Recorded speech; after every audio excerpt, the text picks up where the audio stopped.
everybody who's here with us now. Essie, you're amazing. You're amazing. Thank you. Thank you for just being there. And I know that if I need, I just call, oh, Essie, I don't know where Thursday went to. How did Thursday arrive already?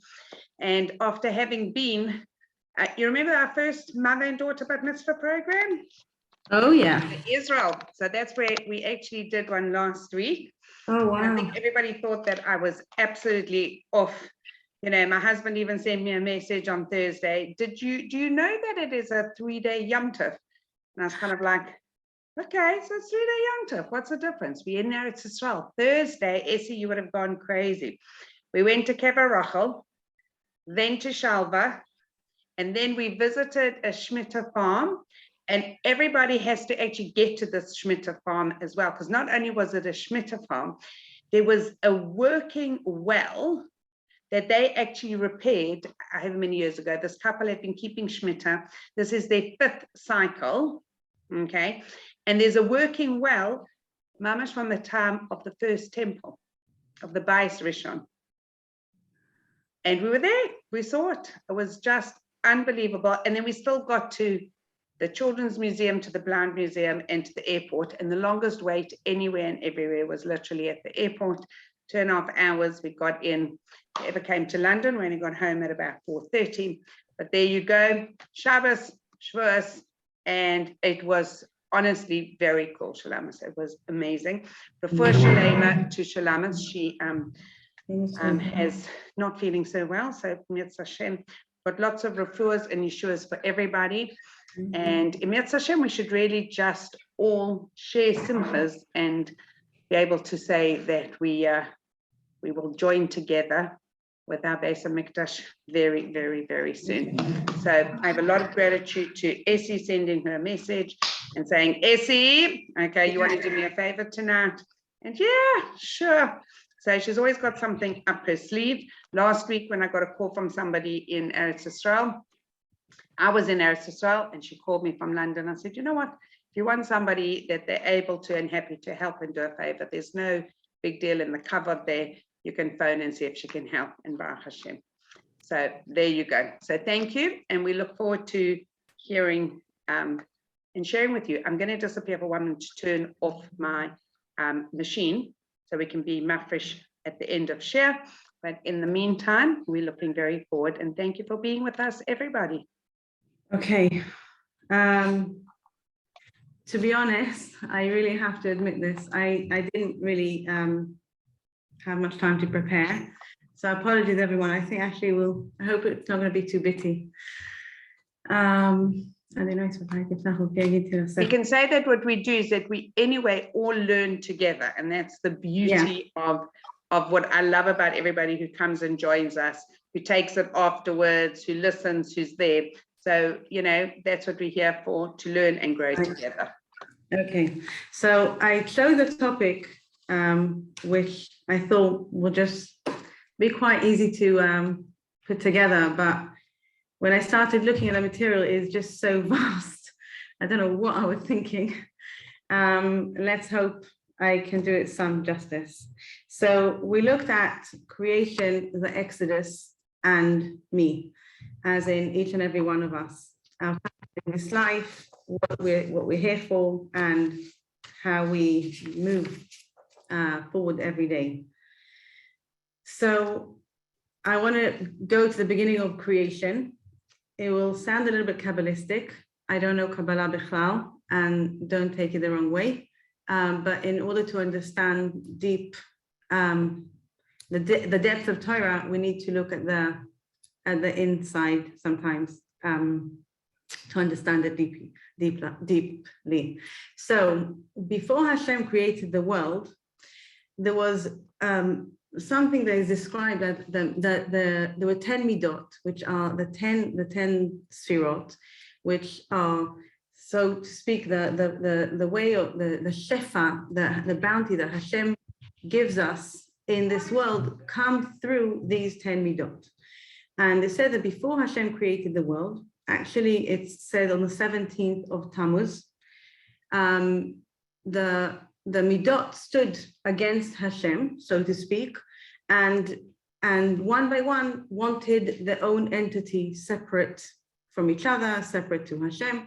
And that created something called Shvirat HaKelim, which is the breaking of the vessels, which we don't understand.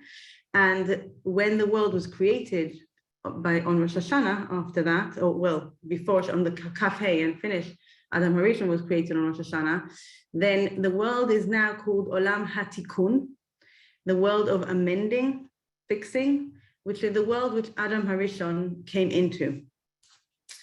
Adam then is given a tzivui, a commandment, that he's put in the Garden of Eden, and he's told that he needs to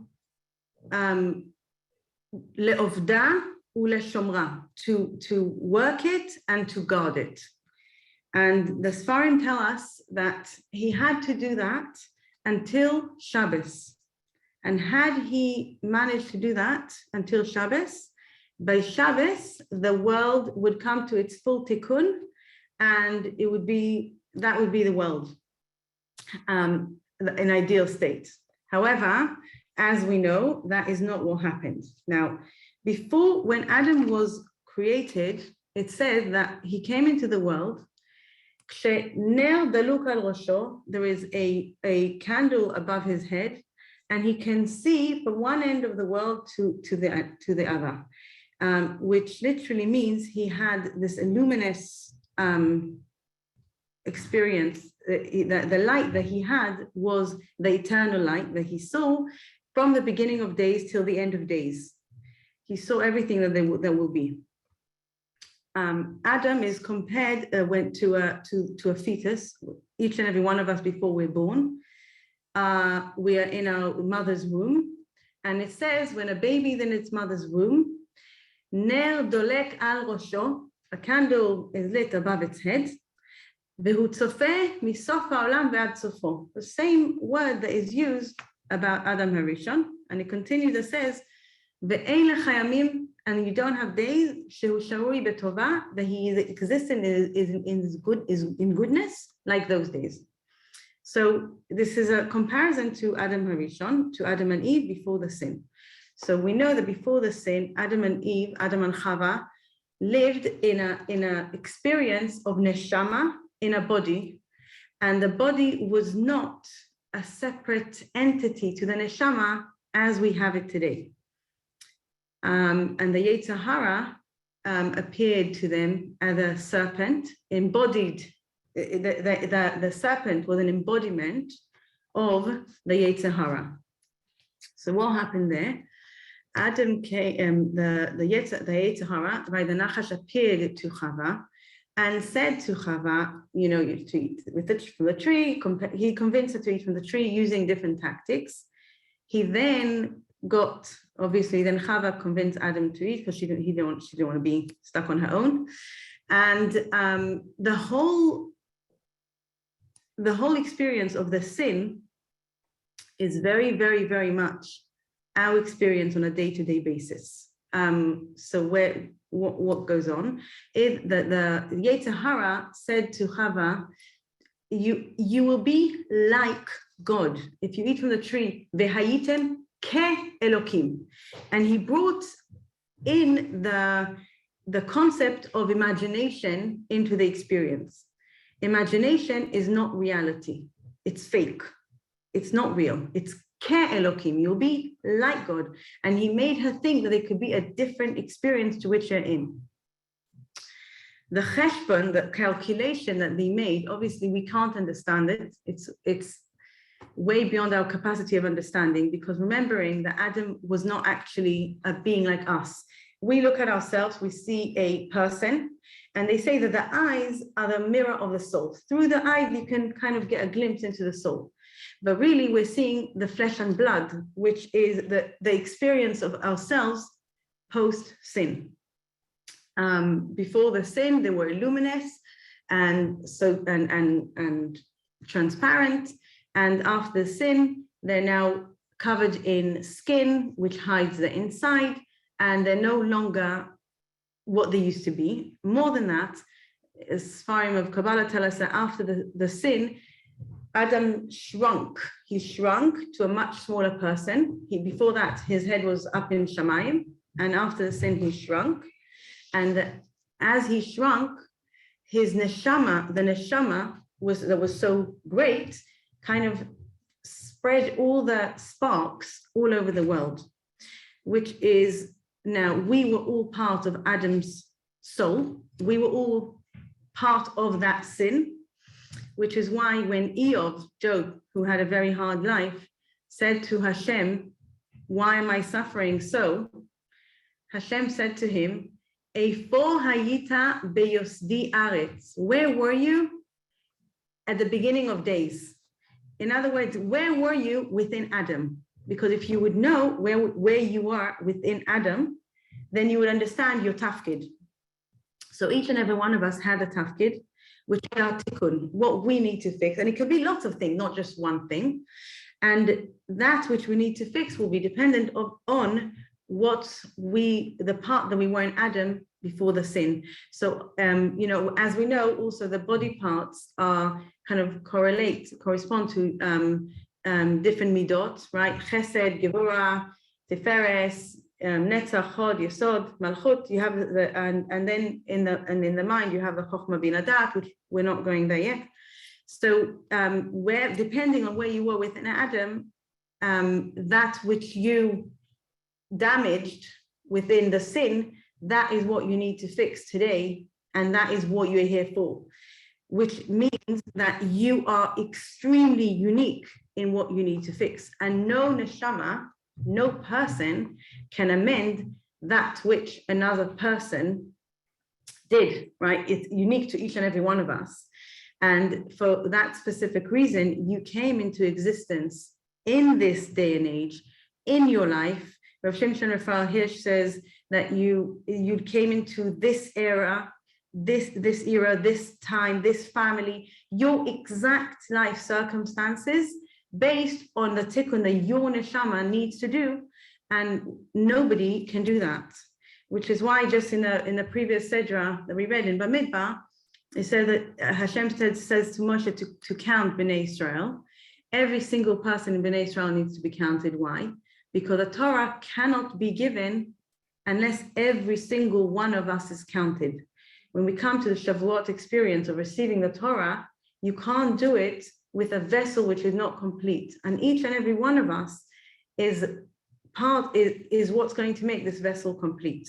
So in order to achieve the tikkun, the ultimate tikkun of Adam's sin, we need to amend and to fix that is which unique to me to do, and nobody can do my tafkid. We will come to understanding our tafkid in a minute. I want to go back to Adam to try and understand just a drop what the sin was based on, and that is that just to understand we cannot judge them for a second. They were giants spiritually, and I'm not coming to judge chas v'shalom, but at the same time we always learn from the Torah and from every experience, and the Torah doesn't shy away from telling us. So Hashem says to Adam, Hamin ha'etz achalta, did you eat from the tree? And Hamin ha'etz is the first time that the word Haman appears in the Torah. Hamin ha'etz hazeh achalta, did you eat from this? Hamin ha'etz achalta, did you eat from the tree? The word Haman, which is Hamin, spelled the same exactly, is putting its seeds of doubt, right? Did you eat? Haman is doubt. So we should know that is one of the reasons that we sin is because we have doubt. And there is no doubt in the Torah. The word doubt in Hebrew is safek. The word safek does not appear in the Torah once. It does appear in Gemara, in Mishnah, when they talk about it, but the word Amalek, which is the numerical value of 240, is the same numerical value as doubt, which is Safek, which is 240, which is what Amalek, the great grandfather of Haman, did to Bnei Israel when they came out of Egypt, after crossing the sea, it says Amalek came and sowed seeds of doubt. What did he say? What? You cross the sea, so big deal. Could have been a tsunami. What? They're the reason for everything. What? You know. So by sowing seeds of doubt, that is a very, very one of the tools of the Yetzer Hara that he uses. And we are now living with the experience of having to correct that which Adam and Eve broke. And therefore, we need to know what went wrong. So they use the power of imagination, and people do this all the time. Other people's lives seem good. They think that if they do certain things, then their life will be better, using the imagination in a negative way. Yosef HaTzadik used the power of imagination in a positive way. What did he do? He brought the image of his father in front of him. He brought the image of his father in front of his face. And by doing that, he stopped himself from sinning with Potiphar's wife. And by doing that, he fixed the midah of Hayesod, midat Hayesod, and enabled Bnei Israel to never once have the problem in that area within all the years of Galus. It said that they didn't have a problem of Elvas Mitzrayim. They didn't, and that was because the koyach of Yosef that he managed to fix that midah. So he understood the challenges he has, and he worked on it to overcome it to the other way. So how does one understand what their challenge, what their tikkun is? You need to look at your challenges. You need to look where you have difficulties, and those challenges are sent to you in a very accurate measure from above in order to fix that which you broke all the way back in the Chet of Adam HaRishon. Does that make sense? So we're coming, yeah, you all good? So we're coming to, and I want to understand that another thing with V'haitem ke'elokim, and you would be like God. So another thing just about the Chet of Adam HaRishon, and that's another tactic of the Yetzer Hara that he does with us, that he said to them in such a clever way, right? Hashem gave you a one mitzvah, one thing, right? Do not eat from the tree of knowledge of good and bad. So the mitzvah with it, they had to guard, right? They had to do the sumera, le'ovda le'shomar, by the way, to guard it and to keep and to work it is sumera v'asetov. It's the holding back and the doing good. It's the gevura and the chesed. It's exercising both midot in order to overcome that which is difficult in order to become. And the chesed is the doing, and through the doing we become greater people. So the Avera, what was the chet? By the way, the word chet in Hebrew means, on Lashon HaKodesh, means to miss. If you put a dart, if you put you draw a target and you miss a target, when you throw the arrow and you miss a target, that is called lehachti in Hebrew, from the word chet. Hi, Nona. It's from the word chet, right? To miss. So they missed the point. What were they missing the point? What were the miscalculation? It's a miscalculation. What was their miscalculation? That they thought they were so close to Hashem. They were so close to Hashem. They had one day and they would be in the ultimate closeness that you can get. What they did wrong was Adam thought, if I eat from the tree of knowledge of good and bad, until this point, good and bad is external to me. I have total clarity. This is good, this is bad. I'm not missing any points, right? Total clarity in my choice, in my free choice. If I eat from the tree of knowledge of good and bad, the act of eating is internalizing. I eat an apple, I'm internalizing it. If I eat from the tree of knowledge of good and bad, what do? I internalize good and bad. By internalizing good and bad, what happens? I now have good and bad inside me. Now you have confusion. And from now on, I need to sift the good from the bad. This is the tikkun, this is what we need to do. We need to sift the good from the bad in order to arrive closer to Hashem. So Adam's calculation was, by eating from the tree of knowledge of good and bad, I will make it much harder for me to get closer to Hashem. And by doing that, I will arrive at much closer because I will work so much harder. But why is it wrong? Because it wasn't what Hashem told him to do. And we need to look at what is it that Hashem is telling me to do, and that is what I need to do, and not put in my own calculation. This is the biggest mistake that human beings do, us, mankind. We think that we know better. Hashem has a path for us, which we need to walk. And what we do is we do the ultimate mistake of putting our ego in and standing ourselves in the way. And by doing that, we're blocking Hashem's shefa, Hashem's light from coming into us, because we're putting the ego. The ego is called I think in the book of Devarim, it says, Lo ihiyeh becha el zar. You shall not put within yourself a foreign god. Who is that foreign god? That foreign god is your ego. And your ego comes between you and Hashem. Whenever we put our ego first, we are losing the capacity to have more of Hashem within us, because my neshama, your neshama, is chelek eloka mima'al. It's part of Hashem within you. When Hashem created Adam, he formed vayitzer et Adam, and then it says vayipach be'apo ruach chaim, and he blew into Adam his own breath, so to speak.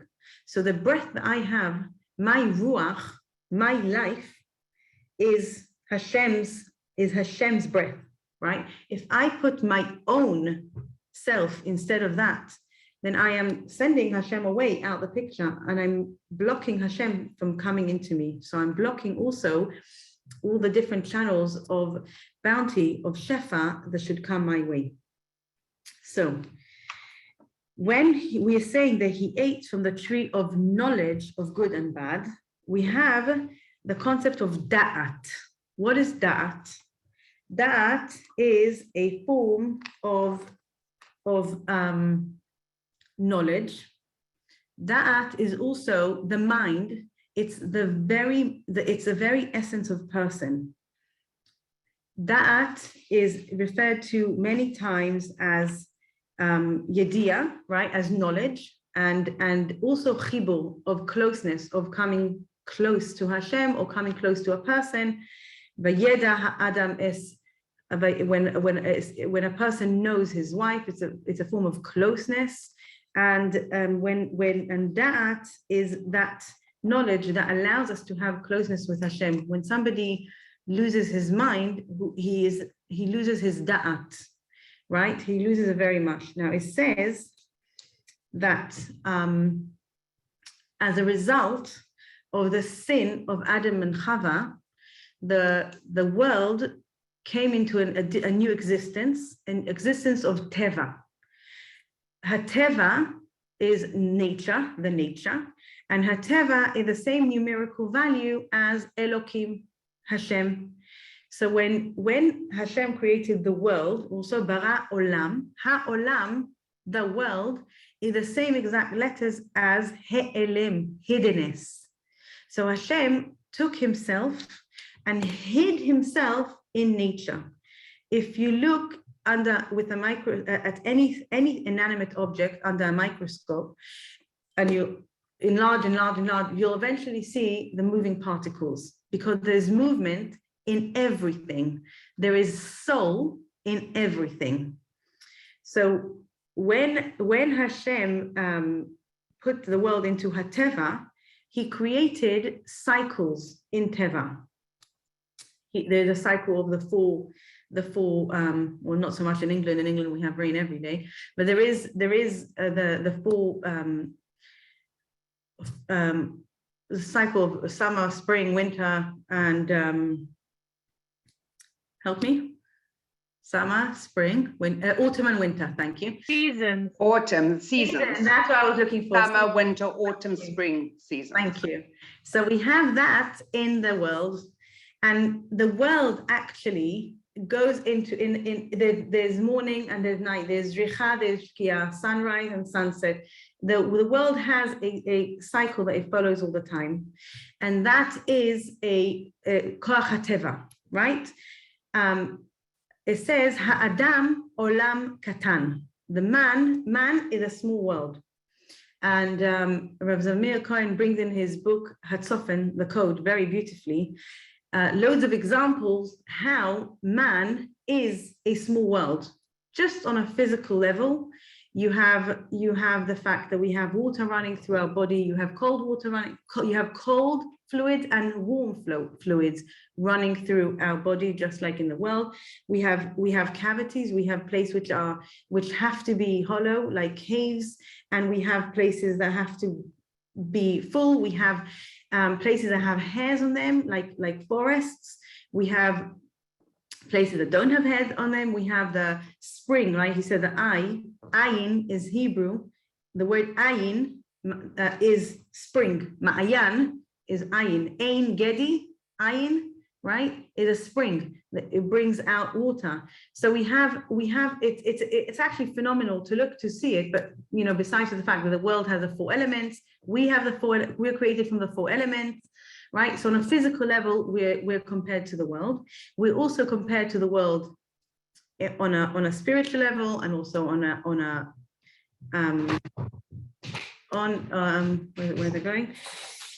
With the different energies that we have. So the energy that I wanted to discuss now is koach hahergel, that we have. This came into like the cycle. We have repetition and the mundane and the day-to-day regularity that actually is unhealthy. It's a result of the sin. Before the sin, we didn't have this koach within us, and it's a koach that pulls us down. On the one hand, we keep mitzvahs and we get used to things and we do them over and over again, and then what it does is it actually leads us to thinking about it enough. So it says b'chol yom yihiyu be'inecha kechadashim. Every day it should be like new in your eyes. And besides to that, we have the what it does to us is people have the same cup of tea or the same cup of coffee every morning. Well, not identical, but you have to have your coffee and you have to have the breakfast, and people get into these patterns that they get so stuck in them that it impacts their ability to renew and to refresh, and it pulls us down because it takes away from again this renewing. So that is another result of the sin. Now so we spoke about the koach hadat. We spoke about the serpent being the Yetzer Hara, which is now within us, which we need to separate good from bad on a daily basis. We spoke about the dinyon, the power of imagination, which we generally is used by the Yetzer Hara, but we need to be able to and learn to use it for imagining good, how we can do good.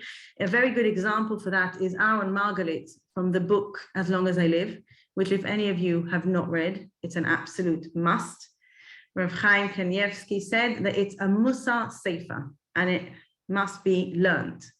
So Aaron Margalit, as probably a lot of you know, was with a child who was struck with polio, and just before that he had mutism that hit him as a result of a trauma, and he lay in San Simon institution in Jerusalem, in Katamon, for I think 7 years, close to 7 years, pretty much doing nothing. He couldn't move, couldn't do anything, couldn't speak.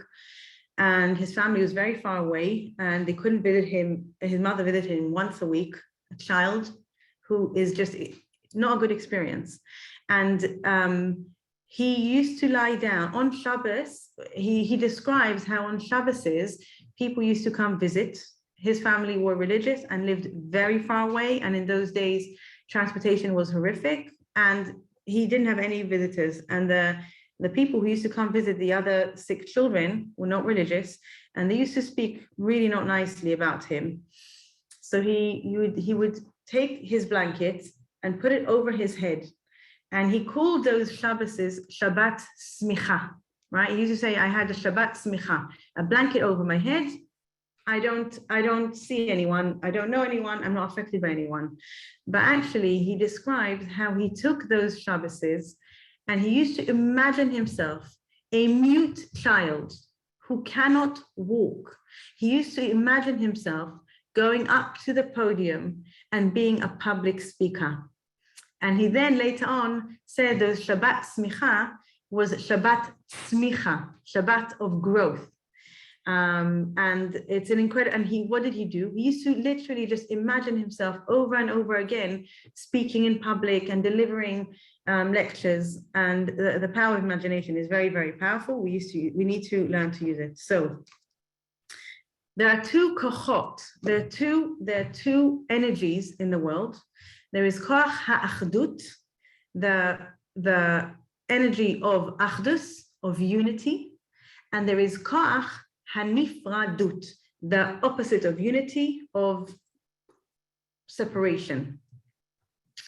The koach of separation came into being with when we spoke at the very beginning of the lesson, as the midot came and stood against Hashem, kind of asking for their own entity, and they then they brought about koach hanifradut, which is of separation, which is the koach of the source of all bad today. That it's a source of machloket. Machloket is separation, and we know that on the second day of creation, Yom Sheni, Hashem separated the waters above and the waters below, and because it was a separation, Hashem did not say at the end of the second day of creation, Ki Tov, because if you have separation, it cannot be Ki Tov. The koach ha'achdut, the power of unity, is actually the power that keeps us alive as well, because in our bodies we have different different energies which actually contradict each other, and it makes all the different elements in the body work together. That's koach ha'achdut, the source of life, which allows all the elements to work together. And we have it's called different things in Kabbalah. It's called marot. There is the green, the red, the white, the black, which also affect us. And because of koach ha'achdut, of unity, it holds us together. When a person gets sick, it's the opposite. What happens? One of the elements separates themselves from the others, and it creates illness in the body. So this is a huge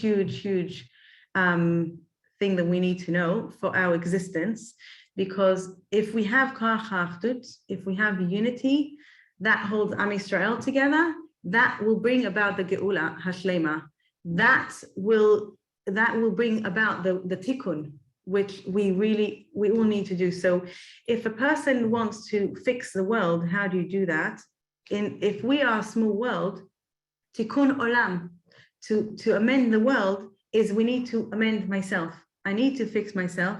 And by doing that, I am amending the world, because Adam olam katan. So now I'm going to say something a little bit difficult.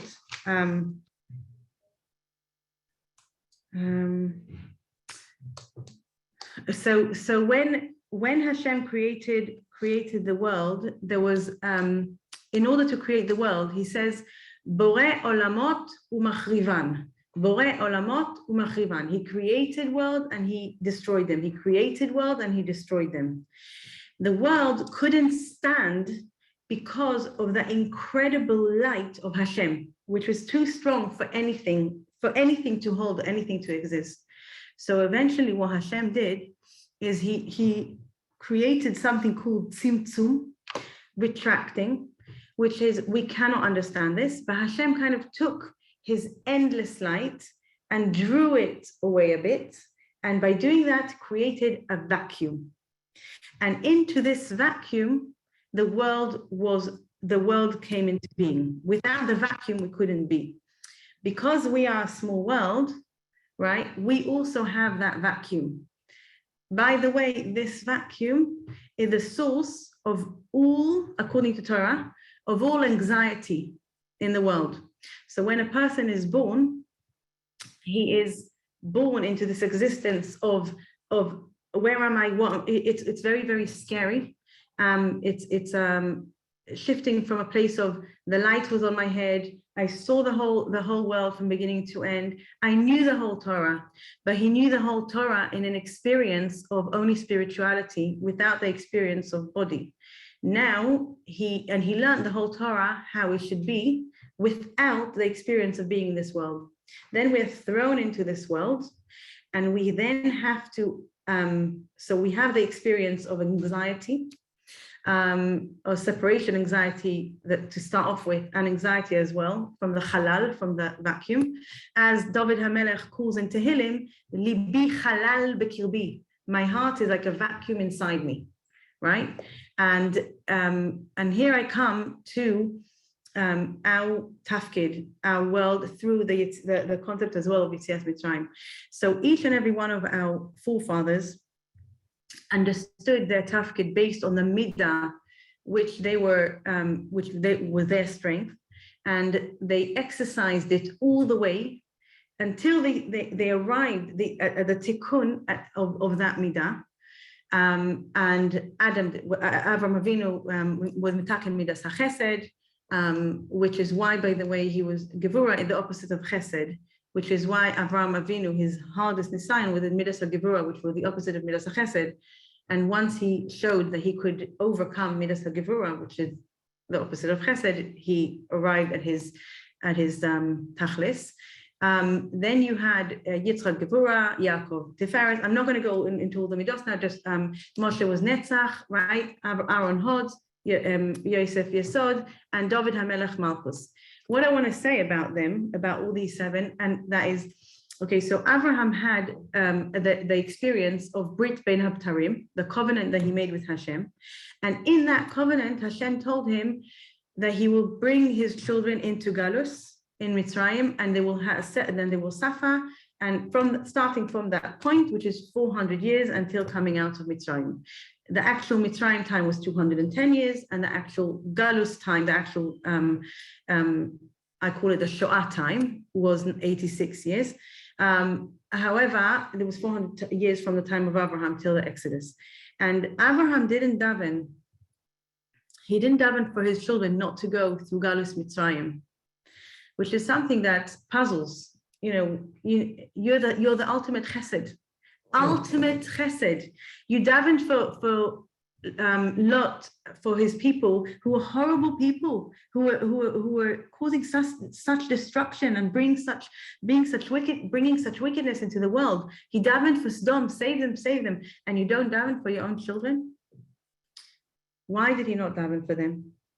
Because Avraham understood that in order to achieve the correction for Chet Adam Harishon, the Bnei Israel need to go through Galus Mitzrayim.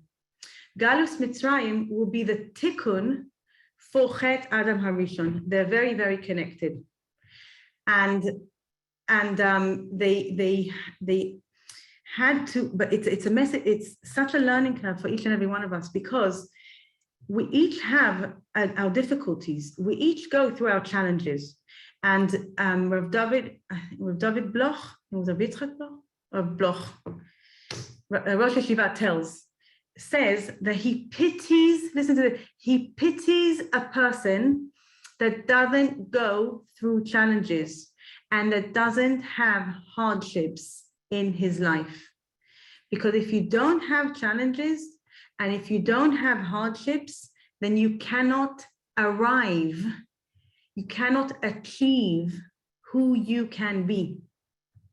After 120, Hashem is not going to say to you, why were you not Joanne Dove? He will to you, Joanne. Why were you not Yael, right? Why were you not you? No, the question is not why were you not you, sorry. The question will be, were you you? Using your Hebrew name. Meaning, did you become who you can be? I gave you all the tools. I gave you all your circumstances, all the great times and all the difficult times in order to become who you can be. So when you are presented with a difficult situation, it's so that you take it, you embrace it, and you say, thank you, Hashem. I understand you want me to work on something specific.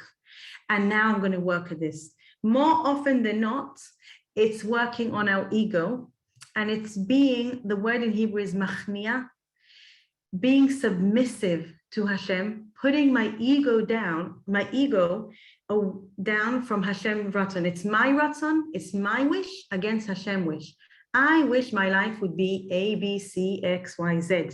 And Hashem, you sent me a different path to what I wanted. I wasn't looking for, everyone has their own challenges. And for one, it's a workplace. For another, it's a neighbor. For another, it can be a spouse, a child, a mother-in-law. I love my mother-in-law. We get on very well, and I'm like her daughter. Hi, Nonna. She loves you. So for each and every one of us, we have different challenges. We have different things that are thrown our way. And Abraham understood that Bnei Israel need to go through the hardships in order to become who we can be. Think about it.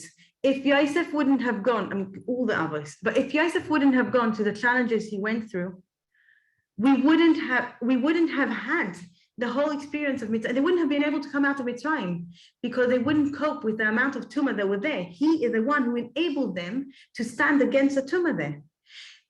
Moshe Rabbeinu, the amount of we don't actually know much about Moshe Rabbeinu's suffering and what he went through. We only meet him. We meet him when he's 3 months old, when he's put into the the Nile in a basket. We meet him again at the age of 3 when Pharaoh had the birthday, and he becomes and he puts his finger in his mouth, right, and gets a stutter. We then meet him again when he's a Na'al, when he goes to see the suffering Jews, and the prince and an Egyptian prince, and then he flees the country, and we meet him again pretty much when he's 80 years old. After his whole experience at Midian with the Midianites, he's thrown into the pit in Midian for 10 years. Zipporah feeds him every day a tiny amount that she gives him. And after 10 years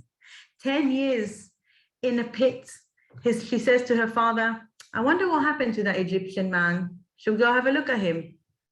And he says, there's no chance that he's alive. He must be bones by now. And he comes out and he goes back to save the Jewish people.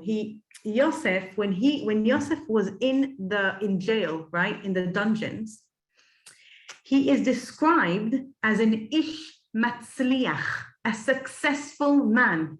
We're not told ish matzliach after he became the Mishneh LaMelech, second in command in the whole world. We're told he's ish matzliach when he's in the dungeon, because the hatzlacha, success, is not measured by Hashem with an external measuring rods. It was measured on the inside. And inside, he was 17 years old when he went in. And he was able to understand Hashem sent me a challenge. And my challenge here is to not doubt Hashem for 1 second. 12 years. Nobody knows him. His father thinks he's dead. There's no one to pull any strings for him. No protector going on anywhere. And what's his challenge? To stay happy despite everything. And where do we see it? that when Sar HaMashkim and Sar HaOfim, the butler and the baker, when they had a sour face, he says to them, why is your face sour? The pasuk said, Lama naflu pnechem? Why is your face fallen? What? We're in the dungeon. Why should we have a happy face? So he worked on having a happy face despite being genuinely happy, understanding this is what Hashem wants of me at this point. King David, if David HaMelech would not have had the challenges that he had, you know, he says in Tehillim, Muzar hayiti le'echai benochri livnei imi. I was strange to my brothers and estranged to my mother's sons. To his own brothers, he was estranged, to the point that when King Shmuel Hanavi, the prophet Samuel, comes to anoint him, knowing there is a boy in this household that needs to become king, and he says to Yishai, bring out your sons, and he lines up all 7, and the prophet tries to pour the bottle or the horn with the oil. Nothing comes out. Second one, third son, 7th sons, nothing. He said, I don't understand. Hashem told me that one of your sons that should become king. Do you not have another son? Oh, you mean that boy? The one that sleeps in the barn, right? That was David HaMelech. And if David HaMelech wouldn't have had his challenges, we would not have had now the Sefer Tehillim. Can you imagine a life without Sefer Tehillim? Right? So what is the point here? That the whole tikkun that we have comes about through the challenges.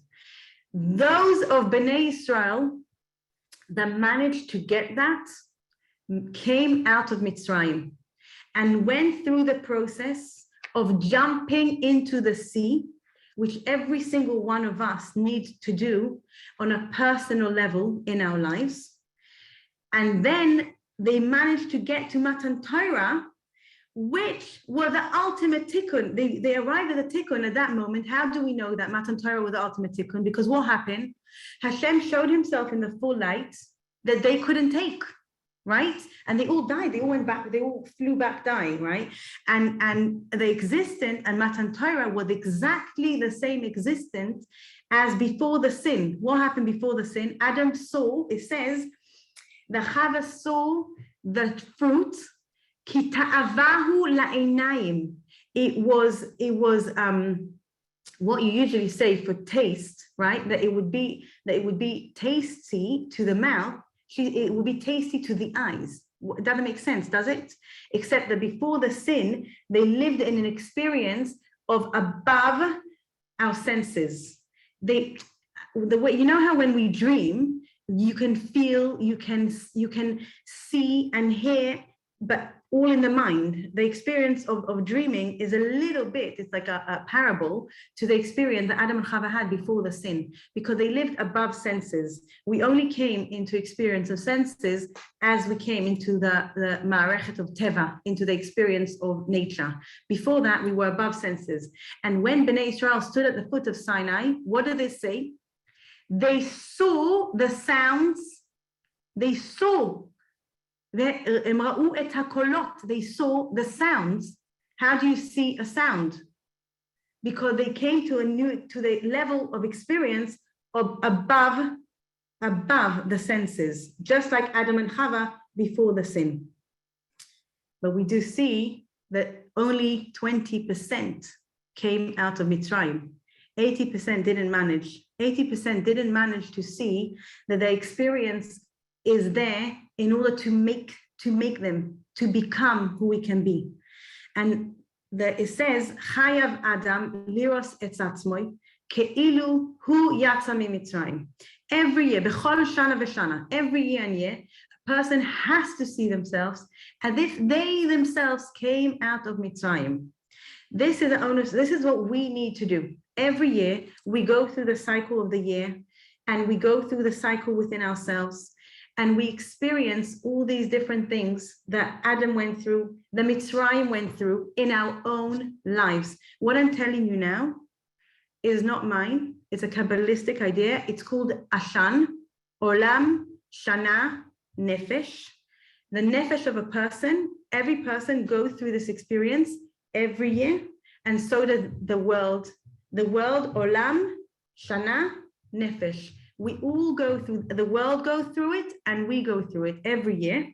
And we need to come to understand that my experiences are here to make me become who I can be. So when I'm faced with a challenge, instead of falling down with it, instead of feeling so down, I can't take this, understand and appreciate that Hashem is actually sending me a huge opportunity here, and embrace it.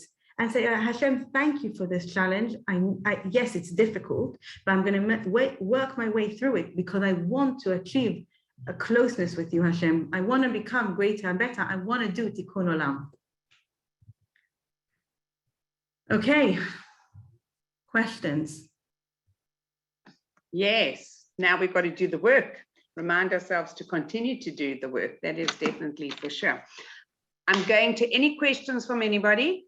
I'm going to just grab my doughs, seeing I got them ready. Now we can quickly be mafresh challah. But while it takes me 1.5 minutes, if that, won't take that long. But are there any questions that anybody has? Yeah, I'm not sure.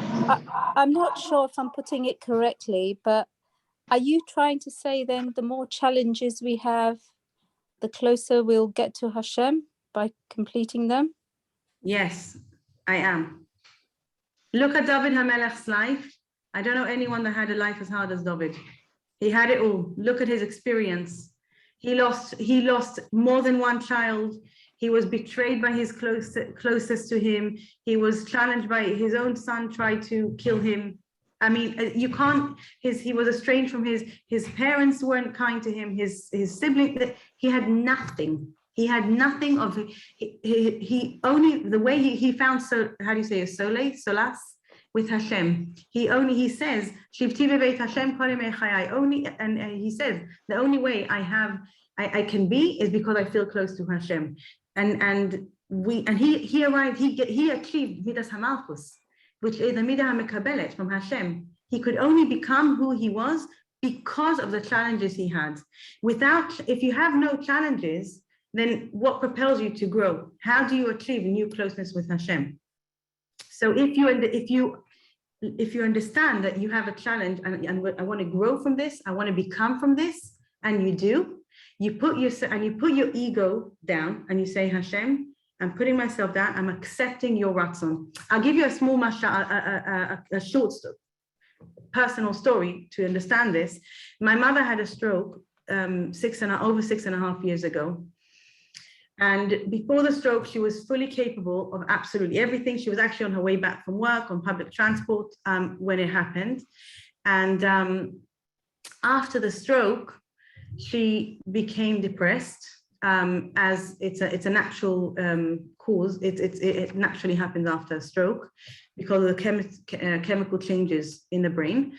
And I remember about 3.5 months, 4 months after the stroke, my niece turned 18, and my niece is a very spiritual person. So my sister sent us all messages, or actually she called, and said, I'd like to give Sari a gift for her 18th birthday, something that she would really appreciate. So can you please take up on yourself a Kabbalah, something that we will present to Sari as a gift for her birthday. Here we are, a spiritual gift for you, because this is eternal, this is yours forever. So my mother took upon herself to be happy for 1 week. And this is what she did. I think she was still in rehab at the time. Maybe she just came out. And every time we would call her, we would say, Mommy, how are you? And she would say in Hebrew, Metsuyan, excellent. And I remember speaking to my aunt, who is a few years older than my mother, and my aunt would go once a week on Wednesdays or Thursdays to help my mother to cook for her for Shabbos, because my mother was unable to do any more after that. And at that time, my mother was she's more capable now, but at the time she was very not. And my aunt, who's a few years older than my mother, would go to cook for her and help her with basic things. And I called my aunt before Shoshana, which was just over a year from the stroke. And she said to me, I can't understand your mother. Every time I call her, how are you doing? Metsuyan, excellent. And in the most recent Rosh Hashanah, which was 6 years, it happened very shortly before Rosh Hashanah, 6 years after the stroke, I was speaking to my mother, and she said that she understands, and she got to a conclusion that if not for the stroke, she wouldn't be the happy person that she is today, right? She took the challenge and she said, right, my Ratzon, what I want is to be an independent person who can use both hands, who can use both legs, who can do everything just like I did before, that can go to Pilates like I did before, that can go swimming, that can go walking, daily power walking, all the things she used to do before. But she couldn't anymore. And she had to do what we call a hachna, taking yourself out the picture, saying, Hashem, this is what I want, but it's not what you want. So I'm going to accept your Ratzon Hashem, your will, and I'll put it in me. Fine, this is Hashem's will, I accept. And that is achieving your tafkid. And my father, at the time of the stroke, soon after the stroke, sent us an email. And he said, how many people are lucky that close to the age of 70, they get a clarity from Hashem as to what their tafkid is. Because his circumstances change. No longer is his wife working. No longer is his wife a housewife who does the washing and shopping and cooking and everything. From now, there's a new existence. He needs to do everything. He needs to do the shopping. He needs to do the cooking. He needs to put the wash on and hang it and dry and fold it. And he sent us an email saying he feels so fortunate to have a clarity from above as to what his tafkid is. Now Hashem wants me to look after mommy. And he was really appreciative that he had this new clarity from above. Hashem sent me a clear message through my new circumstances, what I need to do. So it's taking, I'm just giving you an example from my life. I can see with clarity how someone has taken a challenge that came your way, and you can't say this is not a challenge, and actually took it to the highest place of, this is my tafkid, I accept your Ratzon Hashem, and I'm going to go flying with it. Yeah, amazing. I have to be honest. Thank you very much. That is very inspiring and really quite amazing. And we shouldn't be tested in such a way, but any test that we, each and any one of us has our different tests that we are given, that we should really merit to be able to rise to the challenge, and certainly to be able to overcome that and become part of the olam that we need to make the changes. And I think that that is the incredible thing, that when we say that we actually need to make the changes in the olam, the shana, and it's your nefesh, your internal, you feel the spiritual growth, that our challenges just become slightly different, but that there's certain things that might have been part of our pressing the button, last week or last month or last year, but right now we're able to get to that place where it doesn't push the button anymore, not because the other person hasn't tried to push your button, but because you don't allow your button to be pushed.